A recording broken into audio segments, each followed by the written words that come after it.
Hi, I'm Ellery. They told me it was just a misunderstanding when they threw my suitcase into the rain, that it wasn't personal when they handed my sister the house I grew up in, or the college funds I never got. But here's the truth. When your own family decides you're disposable, they don't scream it. They whisper it in birthday cards that forget your name. I didn't fight back, not at first. I baked.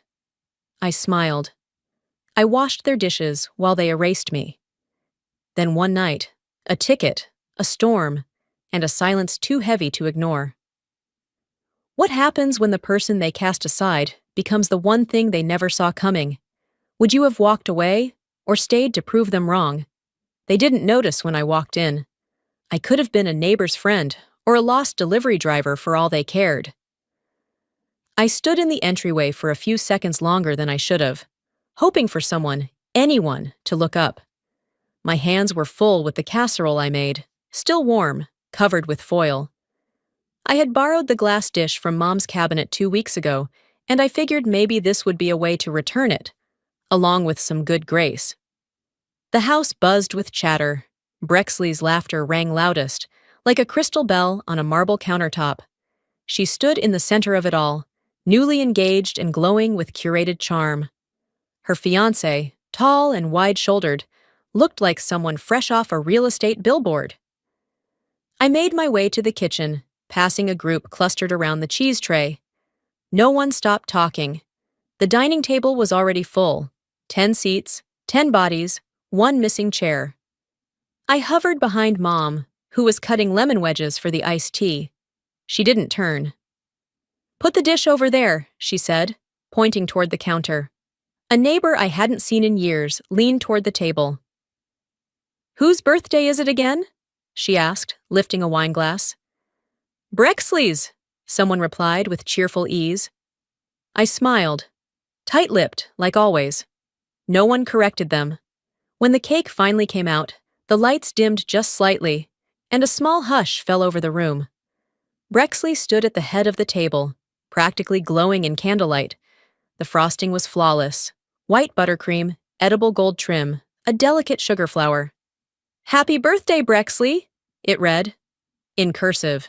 No mention of me. I was born on the same day, in the same hospital, just 3 years after her. Mom clapped first.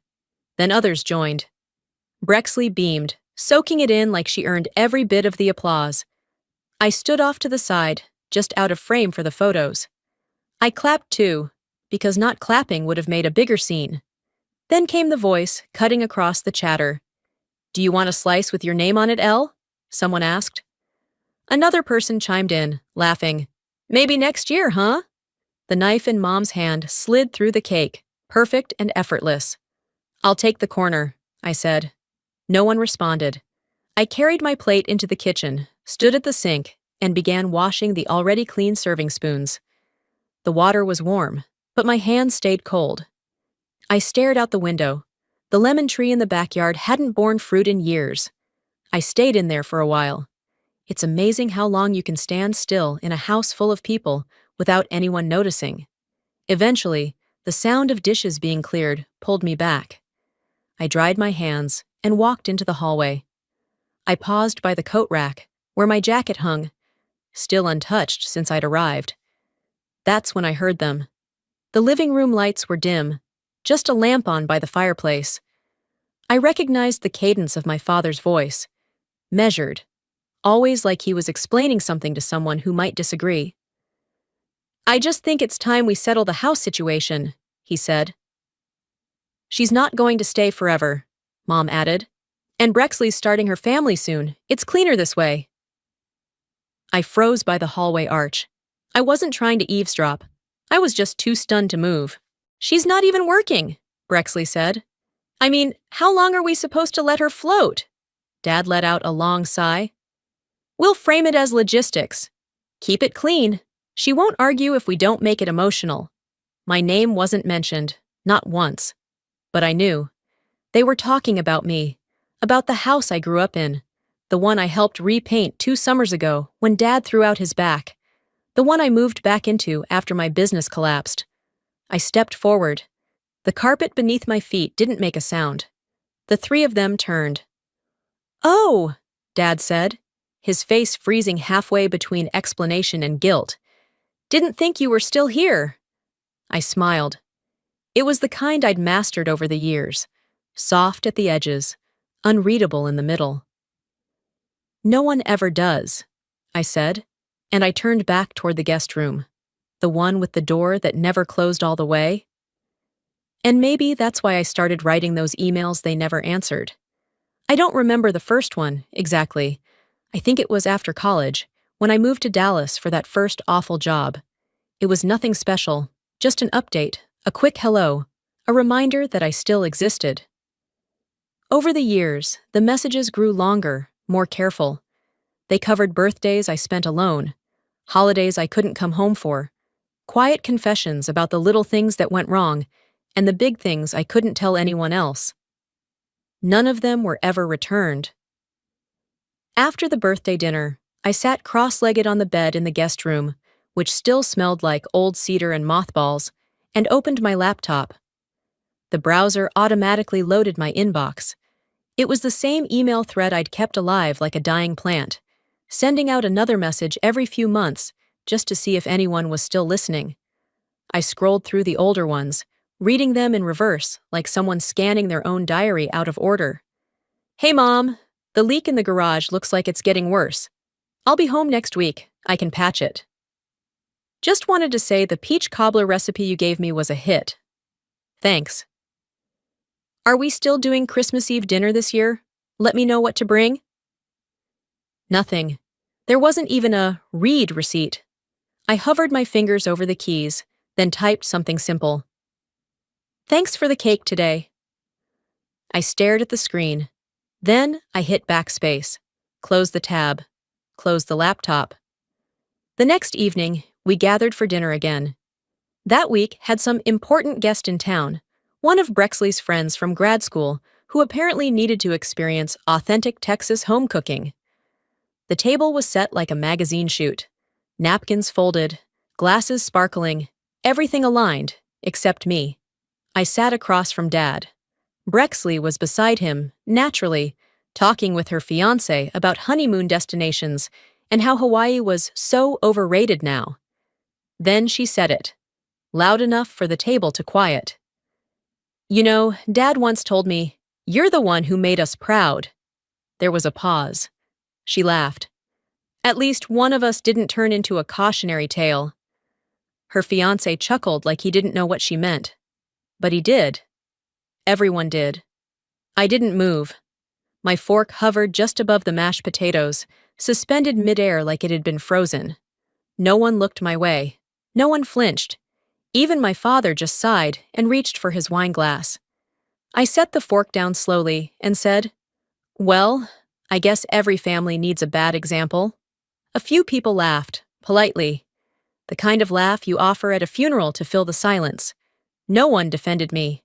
No one told her to stop. After dinner, I helped clear the table.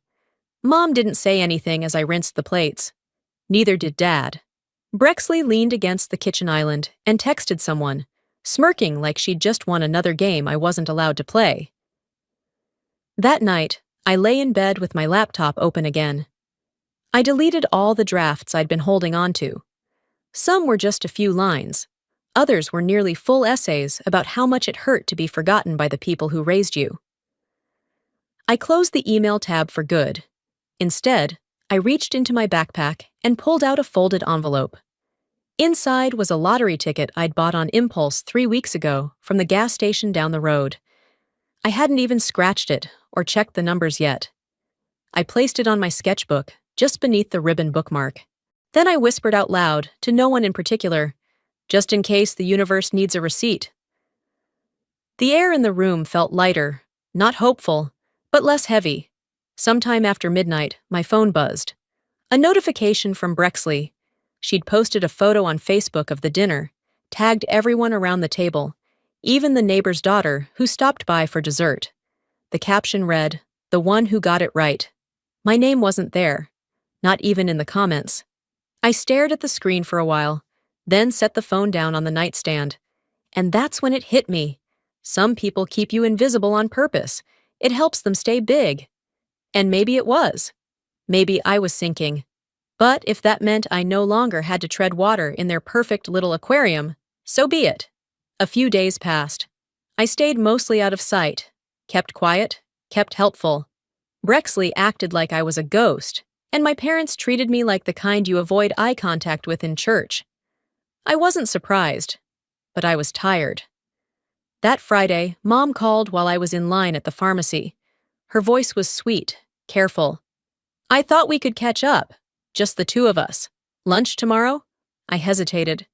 She filled the pause with, "You could use a good meal, honey. I'll make a reservation at that cafe you like."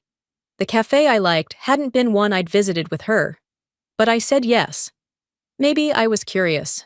Maybe I was stupid. Saturday came gray and dry, the kind of Texas winter day that doesn't bother pretending to be cold. I wore jeans and a sweater. Nothing special. She arrived early, already seated, sipping tea. And she wasn't alone. There was a man next to her. Clean suit, thin tie, the kind of smile that said he'd reviewed my credit report before we even shook hands. "Ellery," Mom said warmly, "this is Mr. Lyle. He's been helping us with some paperwork." I slid into the booth slowly. A server came by. I asked for coffee. Mr. Lyle handed me a folder. I hadn't even opened the menu yet. "It's just a formality," Mom said, brushing a piece of lint off her lap. "You're not planning to stay in the house long term, and with Brexley's engagement, well, this will make things easier." I opened the folder. It was a quitclaim deed. To the house. Our house. The one with my initials carved into the wood behind the pantry door.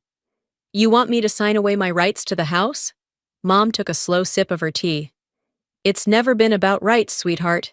You've never contributed financially. We've always supported you." My mouth went dry. Mr. Lyle said, "It'll clean up the title and avoid confusion later." I read the lines again. My hand shook, but not from fear, from clarity. There was a clause near the end, small font, like a footnote. It released me from any claim to future inheritance. Not just the house, everything. I closed the folder gently and placed it back on the table. "I'll think about it," I said, keeping my voice flat. Mom nodded, smiling. "Of course." That night, I couldn't sleep. My thoughts flickered like the motel's ceiling fan, repetitive, noisy, hard to ignore. The next morning, I went back to that same cafe. Alone. I ordered a black coffee and asked for an empty booth. I reread the contract slowly, methodically. Then I took the envelope, sealed it back up, unsigned, and walked it to the nearest post office. No note, no explanation, just my absence, just my refusal. But apparently, silence wasn't acceptable unless they were the ones choosing it. The following day, during dinner, Brexley made sure everyone knew she'd misplaced something. A gold watch. A gift from her fiancé. "I hate to even bring it up," she said, her voice full of pretend reluctance, "but I know I left it on the hallway table. Now it's gone." Dad didn't blink. He looked right at me. "You know your sister's fiancé keeps his belongings here too," he said slowly, each word deliberate. "We'd hate for him to feel uncomfortable." My fork hit the plate too hard. It echoed. "You're accusing me?" I asked. Mom cleared her throat, like this was a conversation she hoped wouldn't get loud. "Nobody's accusing you, Ellery. We're just saying, if you needed something, you could have asked." It was surgical, no yelling, no direct blame, just implication, just enough venom to wound without spilling blood. I stood up, took my plate to the sink, washed it, dried it, and said nothing. That night, I walked past the cafe one more time. They were closing soon, lights dimmed. But the girl at the counter recognized me and held the door. I asked for a cup to go, then sat outside at one of their tables, placed the envelope beside me, and stared at it under the patio heater. I knew what they were doing. They wanted the story clean, tidy, the failure of a daughter who'd been helped too much for too long. But I'd never asked for handouts. I'd asked to be seen. That's all. I dropped the envelope into a mailbox across the street. No signature, no initials, no strings. Back at the motel, my phone buzzed. A text from Brexley. I hope you find peace soon. It's sad to watch someone sink this low. I didn't reply, just stared at the message for a long moment. She thought I was drowning. But I'd finally stopped pretending I wanted to stay afloat in their world. The next morning, I woke up with the kind of calm that only comes after a final decision. Not joy, not peace, just stillness. It was laundry day and trash day. I heard the distant groan of the garbage truck turning the corner, the metallic crash of empty bins hitting the pavement. It gave the morning a kind of rhythm, a reminder that everything eventually gets taken out. Marvina knocked on my door, not really waiting for permission before stepping inside. Can you go through the mudroom drawer today? It's been a mess for months. We're trying to clean up the place before Brexley's engagement party. Of course we were. She didn't say thank you. She didn't ask if I had anything else to do. I just nodded and followed her down the hallway. The mudroom was always dusty, a kind of liminal space between the kitchen and the back door. I opened the drawer and stared inside. It was a time capsule of things nobody thought important enough to keep anywhere else. Old batteries, expired coupons, keys with no known purpose, a torn envelope with a half-scribbled note inside that read, "He said no again." No date, no context. And then, beneath a stack of restaurant menus from places long closed, I found a lottery ticket. Folded once, creased at the corner. Before I could ask, Marvina glanced over from the sink and said, "Oh, that? One of Brexley's friends gave it to her at brunch a few weeks ago. She didn't want it, just toss it." She went back to rinsing the dishes like she hadn't just said something small and sharp. I didn't toss it. I slipped it into the pocket of my jeans and finished sorting the drawer. Took the full trash bag outside, tied it shut, and walked it to the curb. No one said anything about it the rest of the day. That night, after I showered and changed into pajamas, I pulled the ticket from my pocket and placed it on the bed. I sat across from it like it might say something, but it didn't. Instead, I dug out my sketchbook and flipped to a blank page. At the top, I wrote, "What they didn't know I noticed." And then I started listing. They keep the best towels for guests. The bathroom light switch was fixed after I moved out. Mom stopped calling me by name in texts 3 years ago. Brexley's name is embroidered on the new stockings. Dad untagged himself from my graduation photo. I didn't cry. I just wrote, until the list felt like it was holding the weight I'd carried for far too long. I taped the ticket next to the list with a small piece of masking tape. Not out of hope, not yet. More like a bookmark in a story that hadn't decided if it was worth continuing. The next day was quiet. Brexley was home early from work and full of opinions about seating charts and color palettes. I stayed in the background, my place of expertise. Later, while helping prep dinner, I stepped into the pantry to grab the rosemary. The door was cracked just wide enough for voices to carry. "She still thinks if she's helpful enough, we'll keep her," Brexley said, almost laughing. A silence followed. Then Mom replied, soft but sharp, "Maybe that's true." I stood there for a moment, not frozen, just done. I grabbed the rosemary, walked out, and set it on the counter without a word. Then I untied my apron, folded it once, and placed it neatly by the stove. "Ellery," Mom asked. "I'm going out," I said. She blinked but didn't stop me. Neither did Brexley. I didn't slam the door. I didn't make a speech. I left quietly, just like they always preferred. Back in my room that night, I took a tack from the drawer and pinned the ticket to my corkboard above the desk. Beneath it, I wrote with a pencil, "Just in case something worthless turns out not to be." The house was silent when I came back in, though the tension didn't bother hiding. It was thick in the air, coating the walls, hanging in the doorway like steam from a pot left too long on the stove. I walked through it, past the kitchen where Marvina stirred something on the stove, through the dining room where the table was already set for 6. My shoes were wet from the light drizzle that had started outside. I kicked them off at the door, tucked them under the bench. I'd gone out for groceries, her list, her timing. And even though I hadn't spoken to anyone on the way home, I could already feel the atmosphere shifting before I stepped inside. Brexley was in the entryway when I came in. She didn't say hello. "You forgot the red wine," she said, without looking up from her phone. I stared at her. It wasn't on the list. She finally lifted her eyes, cocked her head slightly. "Everyone knows it's part of dinner. Do I have to spell everything out for you?" I set the bag on the floor. "Then write it next time." Marvina turned from the stove, wooden spoon in hand. "Ladies, let's keep the tone down." I stayed still. Brexley took a step closer. "You know what, Mom? Maybe tone isn't the problem. Maybe the problem is that Ellery thinks doing the bare minimum gives her a seat at this table." I opened my mouth, but Norvin's voice came booming from the hallway. "Enough!" He walked in, his expression flat, but voice loud. "You come home after we carried you for years. You mope around, cause tension, and now you can't even follow a simple grocery list?" I blinked at him. "You asked me to do the errand. Don't twist this. If you can't do the smallest thing right, maybe you shouldn't be here." There it was. No more mask, no more passive-aggressive whispers. Just the truth. Brexley folded her arms like she'd been waiting for this moment. "Honestly," she said, laughing softly, "I always wondered why they didn't kick you out sooner." It hit like a slap I didn't flinch from. I looked at all three of them. No one averted their gaze. They wanted this. Norvin opened the hall closet, pulled out my old duffel bag, and tossed it to the floor near my feet.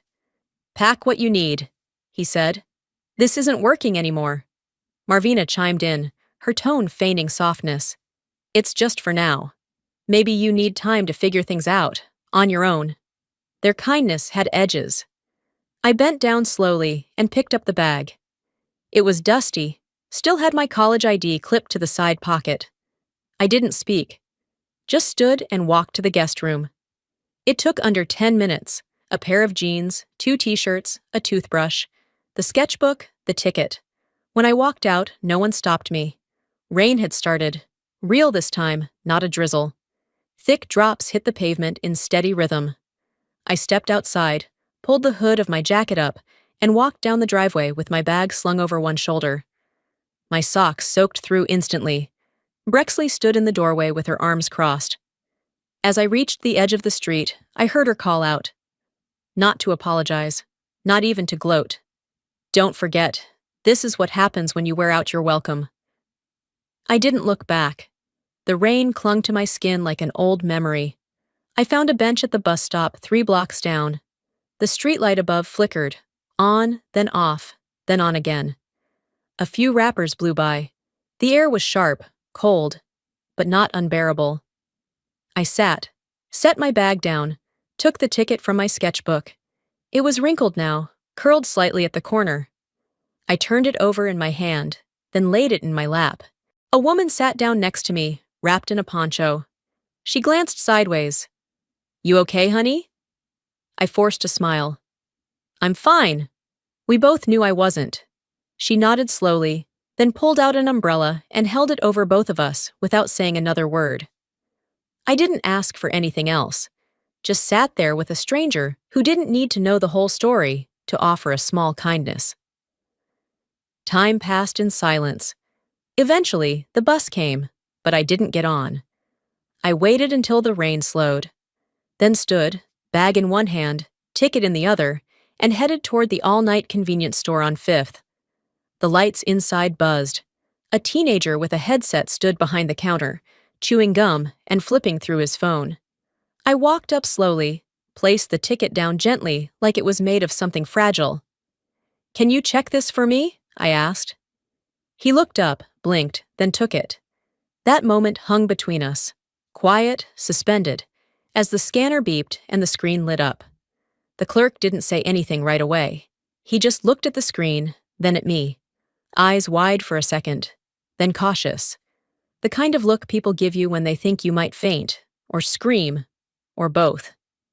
He cleared his throat. "Ma'am, do you know what this is?" I didn't. Not officially. I had a feeling, a twitch in my gut that had been quiet for too long. He turned the monitor toward me. The number lit up like a neon sign. $73 million. That's what the universe thought I was worth. Or maybe it was just randomness doing its chaotic magic. Either way, it was enough. I walked out of that store without the ticket in my hand. They had to process it, verify it, whatever the state requires. It didn't matter. I left with something better. A reason to stop asking for scraps. For 3 days, I didn't tell anyone. I stayed at a motel across town, bought myself a set of clothes that didn't smell like the last 6 years of my life, and just thought. On the 4th morning, the motel phone rang. I didn't recognize the number, but something in me already knew. Marvina. "Sweetheart," she said, like nothing had happened. "We're doing a small dinner for Brexley on Sunday. Just family. You should come." I let the silence sit between us long enough for her to get nervous. Then I said, "Why now?" She didn't hesitate. "Because family sticks together." She didn't mention the suitcase, the rain, the look on my sister's face when the door shut behind me. They'd thrown me out like a mistake they were tired of repeating. But now that I was quiet again, maybe they assumed I'd folded back into shape. That night, I started packing the few things I'd brought to the motel.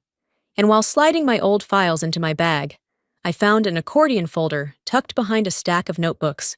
It was labeled FAFSA, 2012-2015. College loan records.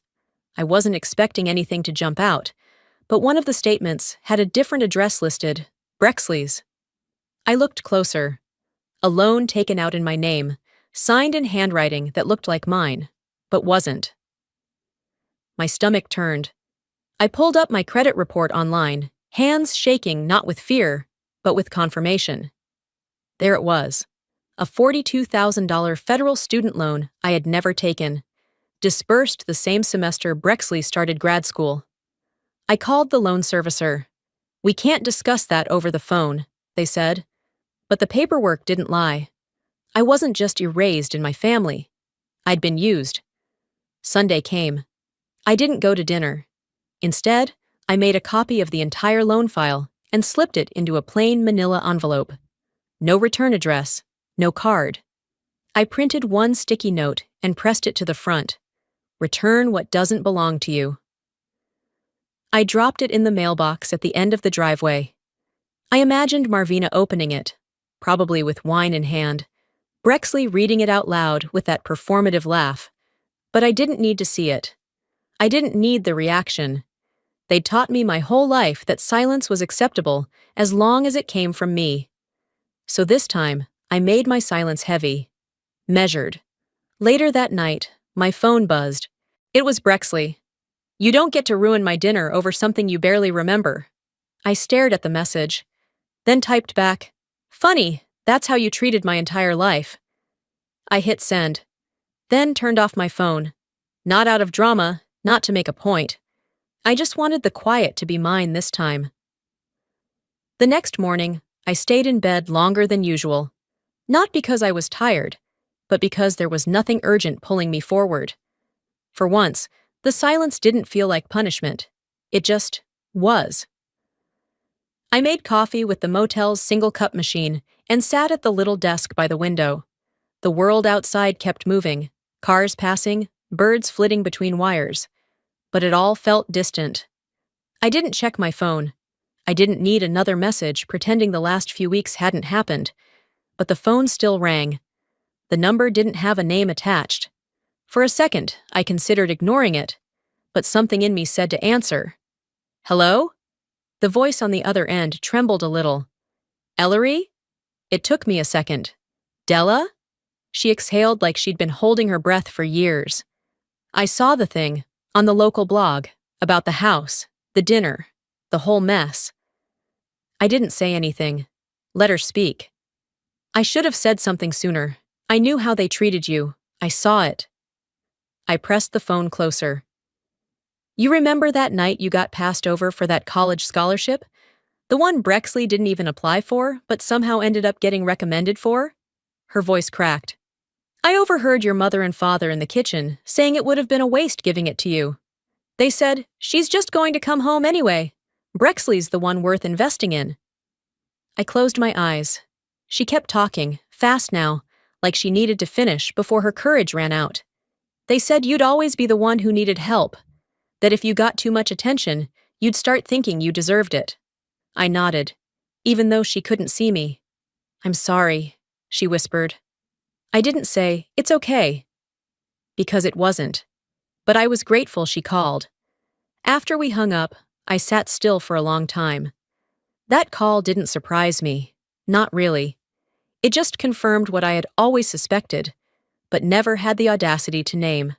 Later that day, I took a walk through my old neighborhood. Not toward the house, but the street behind it. Mr. Greaves lived there. Had for as long as I could remember. Retired cop. Always had gadgets. He once helped me fix a school science project that involved security sensors and motion-activated lights. I knocked on his door, heart thudding. He answered in a plaid robe and socks. Same as always. Well, I'll be, he said. Ellery Lane. You all grown up. We talked on the porch for a bit. Then I asked if he still had the camera mounted on his garage, the one that faced the side of our driveway. Still running, he said. Backed up everything just last week. I asked if I could see the footage from the night they threw me out. He didn't even blink. You need it for something? I need it for me.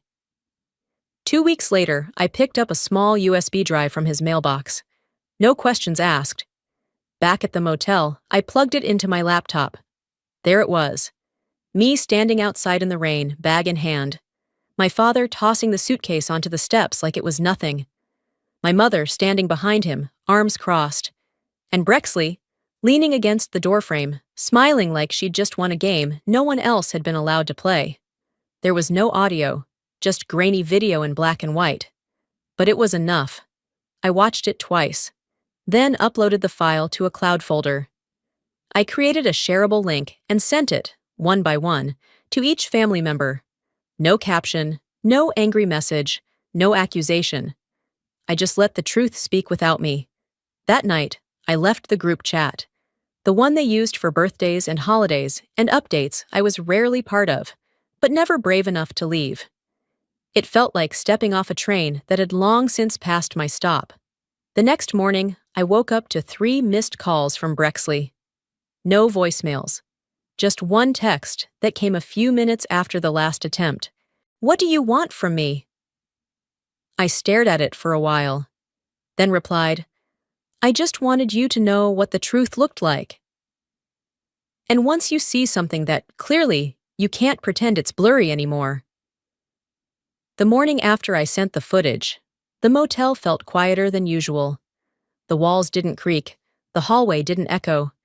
Even the coffee machine in the lobby seemed to hiss more gently. Maybe it was me, my body finally unclenching after months of bracing for a blow that had already landed. I sat on the edge of the bed, scrolling through nothing on my phone. That's when the knock came.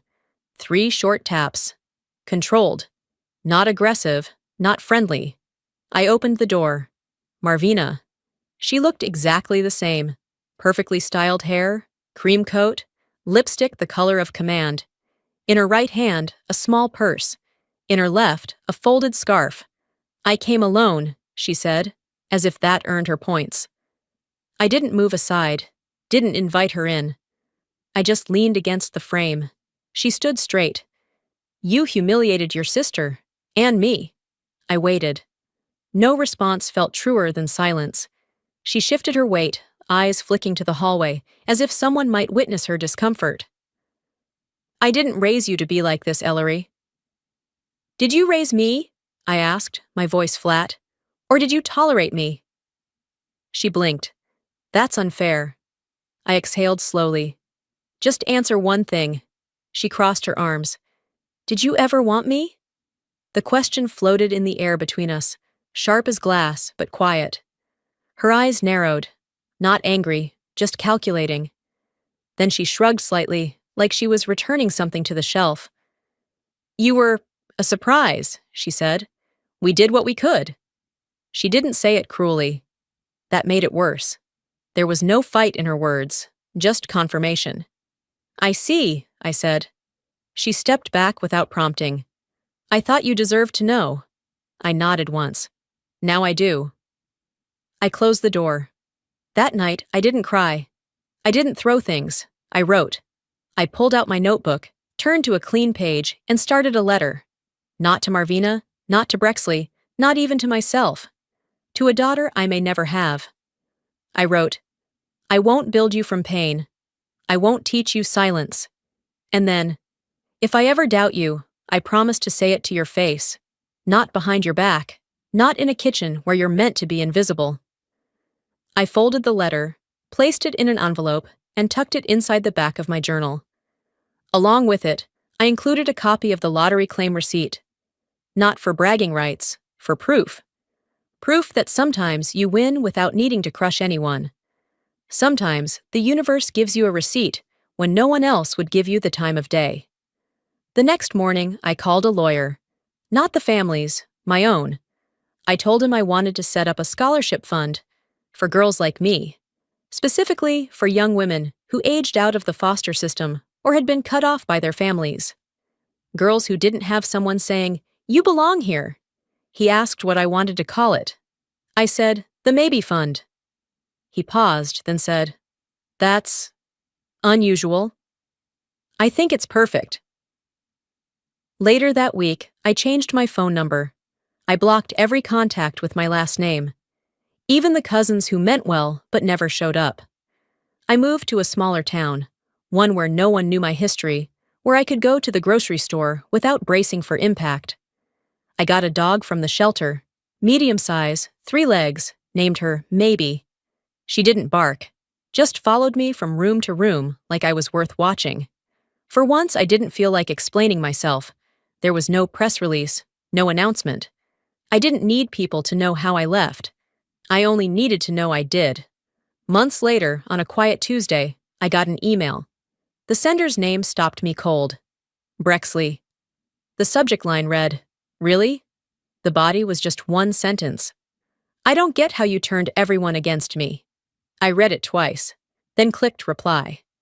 I typed, "I didn't. I just stopped turning myself against me." And I hit send. The air had shifted. I couldn't say exactly when. It wasn't the kind of change you could pinpoint on a calendar or measure by temperature, but the silence felt different now. Less like absence, more like space. A week after Brexley's email, a small envelope arrived, forwarded from my old P.O. box. The handwriting on the front was unfamiliar, a little shaky. No return address. Inside was a single sheet of paper and a clipped newspaper article. The letter was from Mr. Greaves, my old neighbor, the one with the security camera. "Ellery," it read. "I don't know who shared the footage. Maybe someone from that server it was stored on. But it's out now. The world saw it. Just wanted you to know. I believed you. Always did." Attached to the letter was a page torn from the local paper. The headline stretched across the top like a slap. "Family shamed after security footage reveals daughter's public expulsion." There was no photo, no names. Just the story. How a woman was thrown out of her family home in the middle of a storm, caught on camera, and what followed when people began to ask questions. I sat with it for a long time, the paper spread across my lap. Maybe someone online leaked the video. Maybe it just took one person sharing it with a friend who'd had enough family secrets of their own. However it happened, the truth had done what I never could. It stood up for itself. That week, things began to ripple. Marvina and Norvin were quietly removed from their church's hospitality committee. No announcement, no confrontation. They simply weren't asked to lead next season's events. Their usual front-row seats in Sunday service became third-row shadows. You'd miss it if you weren't looking. Brexley's influencer partnerships, candle brands, meal kits, home goods, started disappearing. One by one. She posted a vague statement about negativity from jealous people and how some things don't deserve a response. But comments were turned off within the hour. I didn't post anything, didn't comment. Didn't even like the articles that began to surface online with titles like The Girl with the Suitcase and When Family Fails Quietly. Instead, I baked muffins for my neighbor, Rose, who always brought back my trash cans without asking. I planted tulips in the front yard and read library books I hadn't touched since college. I volunteered at the community pantry twice a week and helped a young woman named Trina rewrite her resume. Every time someone asked where I came from, I just smiled and said, "East of here." Justice didn't knock on their doors, but consequence had a way of settling in, of pulling up a chair and staying quiet just long enough to be noticed. Spring came late that year. The trees bloomed all at once, like they'd been holding their breath for too long. I was weeding the garden when I heard the sound of tires on gravel. A green sedan parked across the street from my house. I recognized it instantly. She didn't get out. Brexley sat in the car for 10 minutes. I didn't move from my garden bed. Just kept trimming, letting her make the decision. Eventually, she rolled down the passenger side window and placed something on the dashboard. A white envelope. Then she drove away. I waited another hour before crossing the street. The car was gone, but the envelope had been tucked into my mailbox. Inside was a handwritten note, folded once. I didn't know how much you carried until you stopped. And by then, we were already standing on your shoulders. No signature, but it didn't need one. I read it once. Then placed it in the top drawer of my desk, the one I'd labeled closure, with a piece of masking tape months ago. I didn't write back. That night, I sat on the porch with Maybe curled up beside me. The air smelled like wet grass and something floral I couldn't quite name. The world was quiet again, but not empty. I sipped tea slowly, watching the trees shift in the breeze. "I'm not healed," I said aloud. Maybe raised her head slightly, ears perked. "But I'm not hers to hurt anymore. I didn't need revenge. I didn't need apologies. What I needed was already here. Distance, peace, a dog named Maybe who thought I hung the moon. There is no next chapter, but I'll write one for myself anyway.